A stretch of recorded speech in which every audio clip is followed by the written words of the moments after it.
Drugs play an undoubtedly important role in our everyday lives, from being in the medicines that constitute treatments to diseases to being the substances that are abused by millions of people every single day.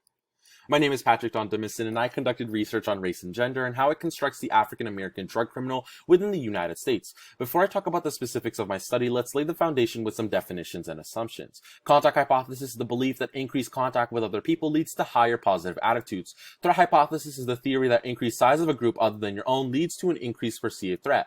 Violence score is the violence rating of hypothetical drug crimes I synthesized in this study, ranging from -5 being least violent to 5 being most violent. Then there's skin tone index, or ST index, which is the skin tone quantization of mugshots shown to participants in this study, ranging from -5 to 5 being fair skin to dark skin respectively.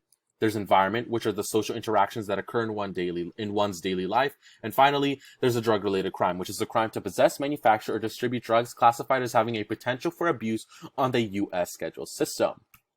African American people have had an unfortunate history with the criminal justice system. They have been subject to higher arrest rates, higher conviction rates, and longer sentences, and this is prevalent and evident through marijuana usage. From 2001 to 2014, according to the Brookings Institute, white and black people have had the almost same marijuana usage rate, and yet blacks as African American people are 3.73 times more likely to be arrested for marijuana usage, according to the ACLU in 2021. So the main point of this study is to determine whether or not these criminal justice disparities have a link or correlation towards the gender and racial environments of participants, and looks to confirm whether or not contact or threat hypothesis is true if that correlation exists.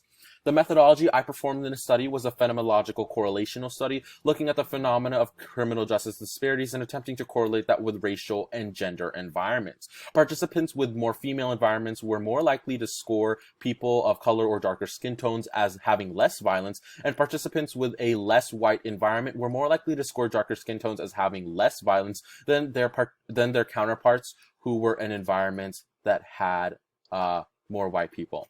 So overall, the findings are significant because it confirms contact hypothesis as being true and overriding the threat hypothesis mentioned earlier.